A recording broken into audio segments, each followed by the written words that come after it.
most people agree that the impact on the real economy has been disappointing and certainly less than what he mentioned, but the impact on financial assets has been quite considerable. It has. It's created this wealth effect. In your best estimation, Mohammed, how much do you think the Fed easing has really added on to GDP? So we would put the estimate somewhere between 1/4 percentage points to 1/2 percentage points. But the important thing, Betty, is what has it done to the rest of the world? So when we look at the Fed taper issue going forward, it's not just a question of when and what will they do, but also why and what are the implications. So the market now believes there's a likelihood, not a done deal, a likelihood they will start tapering in September. Right. It's probably going to be through a reduction in the Treasury purchases as opposed to the mortgage purchases. They're not going to be doing it because the economy has reached escape velocity, but they're going to be doing it because they're also worried about the costs and risks, the collateral damage. And finally, and we're seeing the collateral damage already, there is a global implication and the feedback loop that comes back into the U.S. from the disruptions in emerging markets. So this is quite a complex issue, and the market is trying to get its arms around it. Well, Mohammed, it is a very complicated issue, and as you mentioned with Jackson Hole, there was quite a bit of discussion about what Fed tapering would do to global markets. And, you know, some of those central bankers in other countries are very worried, right, as they rightly should, Mohammed, that this could be very disruptive. Should the Fed take that into account when they think about tapering? They should. I mean, the Fed stands behind the legal argument, which is a correct argument, the legal argument that it is mandated to worry about domestic objectives. However, our domestic economy is impacted by what's happening outside. So the warnings that we've been hearing from officials in emerging economies are playing out. Remember, they told us on the way in, all this capital that was being pushed out of the U.S. and into emerging markets was causing problems for them, causing pockets of financial excesses and leading to policy incoherence. Now it's the other way around. The capital is coming back into the U.S., and the result of that is very sharp depreciations in exchange rates, spikes in local rates. And if I am a company selling and getting my revenue from developing countries, I would be worried at this point. Well, Mohammed, on that point, it sounds like you do agree with Harvey Golub, who warned of the same thing. He said, look, once we start to see tapering, that money is going to return to the United States, and you're going to see where asset bubbles have really been forming in other parts of the world. Where do you think it's going to hit the hardest? So it depends what else happens, okay? And I'm going to give you an answer that you're not going to like, but it's a very differentiated answer. You know, countries differ in the amount of self-insurance, in the cushions they have to absorb shocks.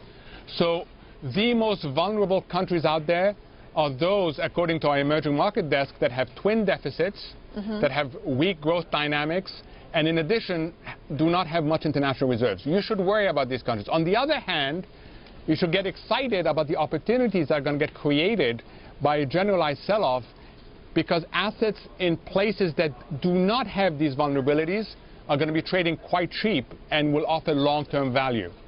At the same time, Mohammed, that we're talking about Fed tapering, in just about 6 weeks, we could be facing another fight over raising the debt ceiling. How disruptive is that going to be for the markets? It would be disruptive if there isn't some change. So the positions are quite clear. You have the administration that says we will not negotiate over the debt ceiling, and the argument is very simple. Congress already approves the spending, so it shouldn't then make it very difficult to get the increase in the debt limit that's associated with the spending, because the spending has already been approved. And then on the other side, there are those who are willing to romance once again a big political fight. What I can tell you, Betty, is the economy cannot absorb a whole list of uncertainties, including another fight on the debt limit.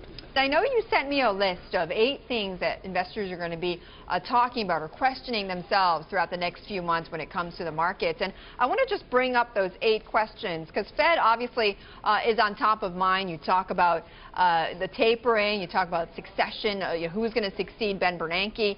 At the bottom of your list, I noticed, was Syria and Egypt. And given what we've just seen overnight with the rising tensions in Syria, has that moved up your list? So that list, Betty, is the output of a lot of discussion within PIMCO's investment committee. And they're not sequential in terms of what's most important and least important. They are regional. So you start in the US, then you go to Europe, then you go to Japan and the Middle East. So don't interpret them as most important to least important. Just interpret them that where we have. So the geopolitics absolutely important.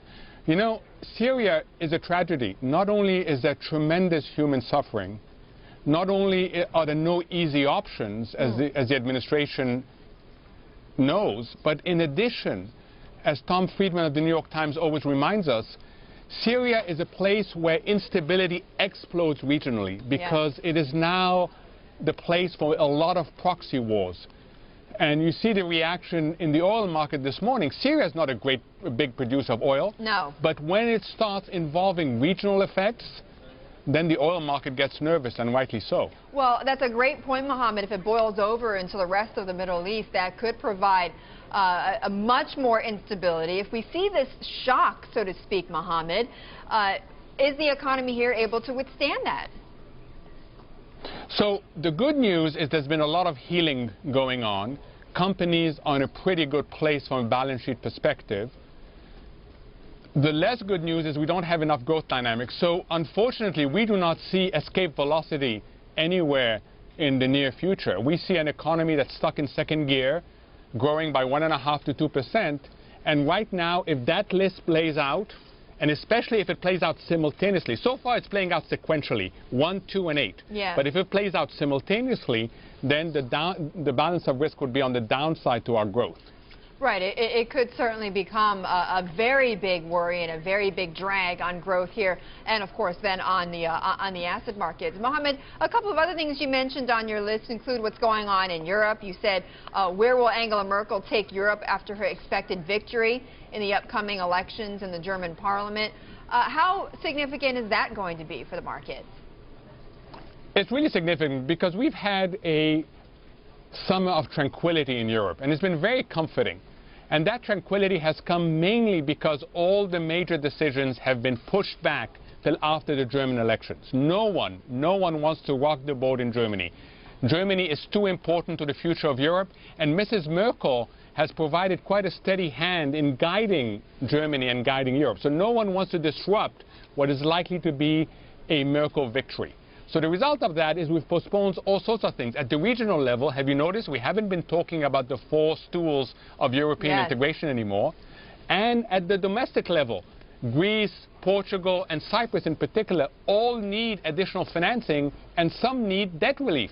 So everything is being pushed back, waiting for the German elections. Once that is out of the way, we're going to have to look at whether Europe is able to make these difficult decisions. I'm not sure investors can take any more negative headlines out from another part of the world, Mohammed. Back here in the U.S., just on the Fed, yes, succession, who's going to succeed Ben Bernanke is going to be top of mind.